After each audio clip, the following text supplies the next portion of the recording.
ভাবুন তো, যদি ভারতের বিদেশে রাখা সোনা হঠাৎ করেই আর ভারতের নিয়ন্ত্রণে না থাকে তাহলে কি হবে?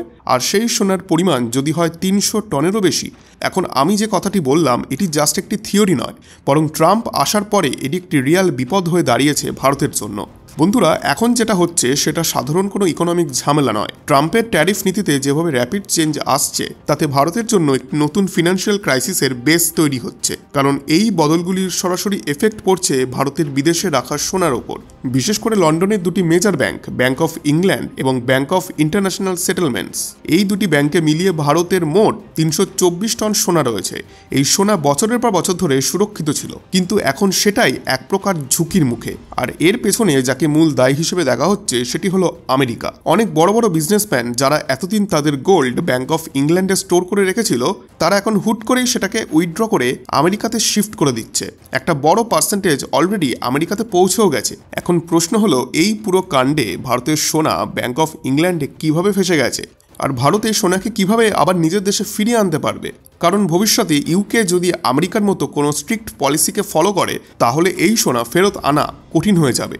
আর সরকার কি অলরেডি কোনো ব্যাকআপ প্ল্যান নিয়ে রেখেছে, নাকি আবার ইন্টারন্যাশনাল লয়ের ফাঁকে পড়ে তাদের মূল্যবান সোনা আটকে যাবে? বন্ধুরা, আজকের এই টপিকটি খুবই ইম্পর্টেন্ট হতে চলেছে, তাই আপনাদের কাছে অনুরোধ করব ভিডিওটিকে একটি লাইক করে চ্যানেলটিকে অবশ্যই সাবস্ক্রাইব করে দিন, কারণ এটি করতে আপনাদের 1 সেকেন্ডই সময় লাগবে, কিন্তু এতে আমাদের অনেকটা উপকার হয়। বন্ধুরা, আসলে দেখা যাচ্ছে গত কয়েক মাস ধরে সোনার দাম ক্রমাগত বাড়ছে, এবং মজার বিষয় হলো শুধুমাত্র ভারতেই নয়, গোটা বিশ্বের বাজারেই সোনার দাম হঠাৎ করে লাফিয়ে উঠছে। এর পেছনের কারণ হিসেবে উঠে এসেছে ট্রাম্পের ট্যারিফ নীতিতে পরিবর্তন এবং বিভিন্ন দেশের মধ্যে চলতে থাকা যুদ্ধ এবং সংঘর্ষ।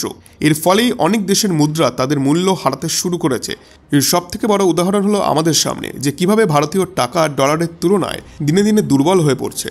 তবে শুধু ভারতীয় টাকা নয়, ইউরোপের মুদ্রাও এখন নড়বড়ে হয়ে উঠেছে। ইউরোপ মানে যেটা 27টি ধনী দেশের মধ্যে একটি শক্তিশালী গোষ্ঠী, তাদের ইউরো কারেন্সিও এখন ক্রমাগত উইক হয়ে পড়ছে। আর জাপানের অর্থনীতি তো এমনিতেই সমস্যায় জর্জরিত, যার ফলে ইয়েনও এখন বেশ ওঠানামা হচ্ছে। এই পরিস্থিতির ফায়দা তুলছে এখন মার্কিন ডলার, কারণ আমেরিকা যখন সুদের হার বাড়িয়েছে তখন অনেক ইনভেস্টর তাদের টাকা সরাসরি ডলারে ইনভেস্ট করতে শুরু করেছে। তবে বিশ্বের অনেক বড় বড় কোম্পানি আবার ডলারে রাখার টাকাকে নিরাপদ মনে করছে না, বরং তারা গোল্ড অর্থাৎ সোনায় ইনভেস্ট করছে।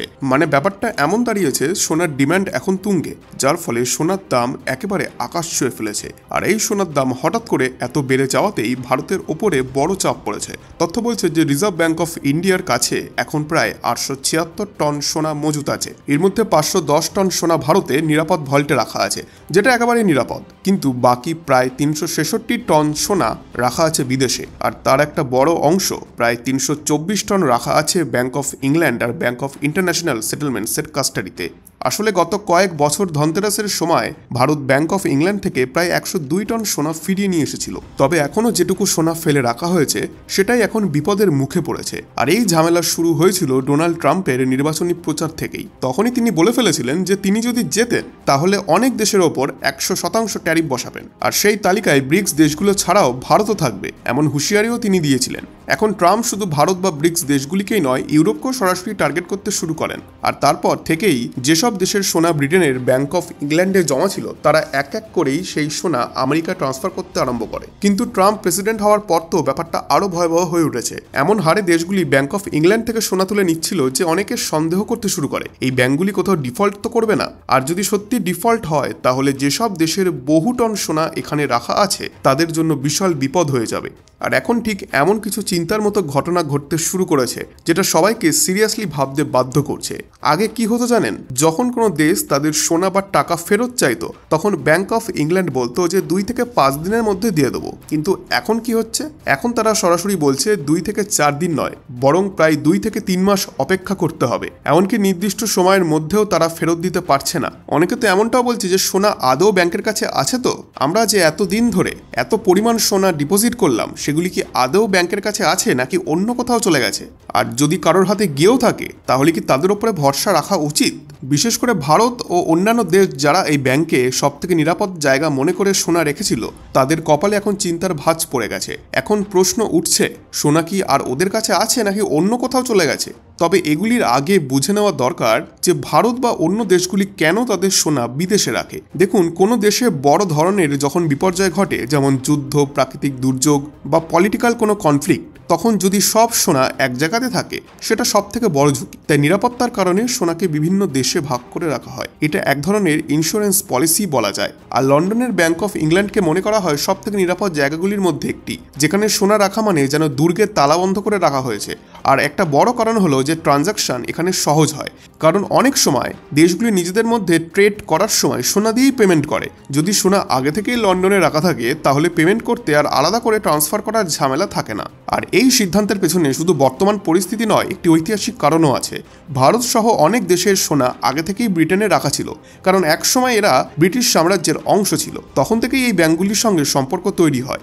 এছাড়া ব্রিটেনকে সুরক্ষিত ও আন্তর্জাতিক লেনদেনের জন্য সুবিধাজনক মনে করা হতো। যেমন আমেরিকার কথাই ধরুন, তাদের কাছে বিশ্বের সবচেয়ে বেশি সোনা আছে, আর তার বিশাল একটা অংশ রাখা হয় ফোর্ট নক্সে, যা পৃথিবীর অন্যতম নিরাপদ জায়গা। কিন্তু এখন যেভাবে ব্যাংক অফ ইংল্যান্ডের পরিস্থিতি দুর্বল হচ্ছে, তাতে ব্যাংক নিজেই একটা স্টেটমেন্ট দিয়েছে। তাদের মতে এই পুরো অনিশ্চয়তার জন্য ডোনাল্ড ট্রাম্পই দায়ী। ব্যাংক অফ ইংল্যান্ড আসলে একটা প্রতিষ্ঠান যাদের হাতে এখনও বিশ্বের সবথেকে বেশি পরিমাণে সোনা সংরক্ষিত আছে। ট্রাম্প প্রেসিডেন্ট হওয়ার আগে অনেক দেশ নিজেদের সোনা এখানেই জমা রেখেছিল, কিন্তু এখন পরিস্থিতি একদম পাল্টে গেছে। এখনকার ইনভেস্টরদের বিশ্বাস তাদের সোনা নিউ ইয়র্কে আমেরিকার হেফাজতেই বেশি নিরাপদ। তাই তারা ব্যাংক অফ ইংল্যান্ড থেকে সোনা তুলে দ্রুত গতিতে আমেরিকায় ট্রান্সফার করছে। এখন এর ফলে ব্যাংক অফ ইংল্যান্ডের ওপর হঠাৎ প্রেশার বেড়ে গেছে। আগে যেখানে 2 থেকে 3 দিনের মধ্যে সোনা ফেরত দিত, সেখানে এই একই কাজে মাসখানেক বা তার বেশি সময় লাগছে। এখন এমন পরিস্থিতিতে ভারতের কি করা উচিত? আপনার মতে ভারত সরকার এই মুহূর্তে কোন পদক্ষেপটা নিলে সব থেকে বেশি সুবিধা হবে? আপনাদের মতামত অবশ্যই কমেন্টে জানাতে ভুলবেন না। বন্ধুরা, আশা করছি আজকের এই ভিডিওটি আপনাদের ভালো লেগেছে। ভিডিওটি ভালো লেগে থাকলে ভিডিওটিতে অবশ্যই একটি লাইক এবং চ্যানেলটিকে এখনই সাবস্ক্রাইব করে দিন। ধন্যবাদ।